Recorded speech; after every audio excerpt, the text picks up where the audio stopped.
This text provides a detailed and poignant biography of Dr. Taha Mahamednur, a foundational figure in the Eritrean struggle for independence. Who was Dr. Taha Mahamednur? Dr. Taha Mahamednur was a prominent Eritrean citizen who played a massive role in the political and military struggle of Eritrea, accompanying all stages of the fight against Ethiopian colonialism.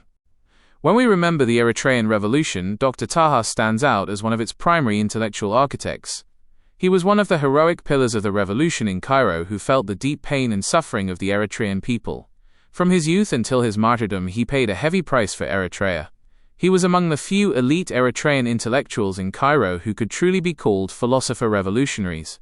The intellectuals who founded the Eritrean Liberation Front, ELF, in Cairo included 1. Sheikh Idris Muhammad Adim, former member of the Eritrean Assembly.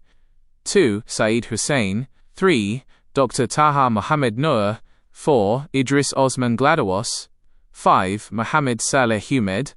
6. Adam Muhammad Aktay, and other students. Background and education. Dr. Taha Mahamednur Sheikh Abdu was born and raised in Asmara in 1934. In 1960, he co-founded the revolution in Cairo with his comrades. After finishing his university studies in Cairo, he moved to Rome, Italy, where his biography notes he earned a doctorate in law. Following the formation of the party and the start of the armed struggle led by Hamid Idris Awate, Dr. Taha became a member of the organization's Supreme Council. He displayed remarkable competence in leading, managing, and mobilizing the Eritrean revolution. Using his specialized skills, he traveled to Italy to organize Eritreans living there to rise against the Haile Selassie regime. He also traveled throughout Europe, performing the vital work of introducing the Eritrean cause to the international community. Contributions to the struggle. He continued to serve as a senior leader across various stages of the struggle. For instance, starting in 1960, he served in various capacities. In 1967, he was a member of the Supreme Council. In the mid-70s, he served with the Foreign Mission of the People's Forces with great dedication. In 1968, he traveled to China with Idris Osman Gladawas to negotiate military and political training for Eritrean fighters. This opened doors for approximately 24 key figures, including Mesfin Hagos, Said Saleh, and Salahuddin Abdullah, to receive training in China. The encounter with Boutros Ghali. It is said that while studying at Cairo University, Dr. Taha's professor was Boutros Ghali, the Egyptian diplomat who later became the Secretary General of the UN. At the time, Taha wrote a letter regarding Eritrean independence and handed it to him. After reading it, Boutros Ghali reportedly said, "I don't know of a country called Eritrea," and tore the paper up in front of Taha, throwing it in his face. Taha was deeply hurt by this. However, following independence in 1992-93, Dr. Taha was appointed as one of the 5 commissioners and the secretary of the Referendum Commission.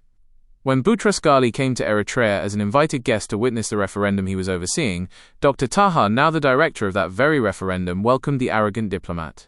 It is said he hosted him graciously but reminded him of that day in Cairo and the harsh words he had spoken about the country that was now becoming a reality. Post-independence and imprisonment. With a depth of knowledge as vast as an ocean, Dr. Taha was one of the few experts who drafted the Constitution. He served as a member of the Constitutional Commission and chairman of a committee for the 1997 National Constitution. While he was working day and night with high national spirit for the development of the country, the Isaias Afwerki regime arrested him in November 2005 without any crime or explanation. Arrested alongside him were others such as the artist Idris Muhammad Ali, famous journalists like Jamal Hamad and Adam Selshel, and 10 other government members and businessmen. Dr. Taha had focused much of his private work on documentation. For example, in 2001, he was preparing to launch an Arabic-language newspaper titled Eritrea Al-Yawm, Eritrea Today. He believed deeply that Arabic should be an official language alongside Tigrinya, as stipulated in the Constitution. However, this project was hindered by the crackdown on the private press and officials, the G15, on September 18, 2001. Martyrdom and legacy.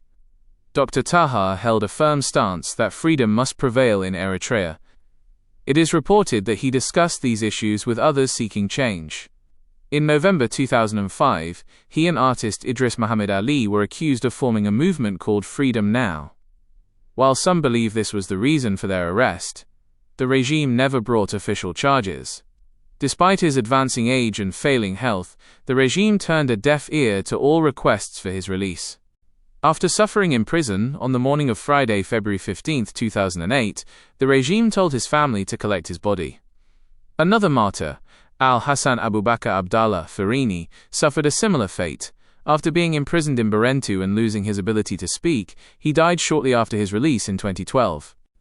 It is a double tragedy that an intellectual who earned a doctorate in international law in Italy and who used his knowledge and resources to fight for the rights of the Eritrean people on the world stage would die in a prison cell without trial in the very country he helped liberate.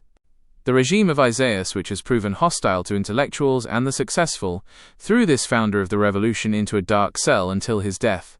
To make matters worse, after he died of heart failure, the regime refused to allow him a formal legal burial. His body was even barred from the martyrs' cemetery. Taha was the brother of the hero Haji Musa Mahamednur, who in 2017 stood up to the regime for the sake of his students' values and faith, and who also died in prison.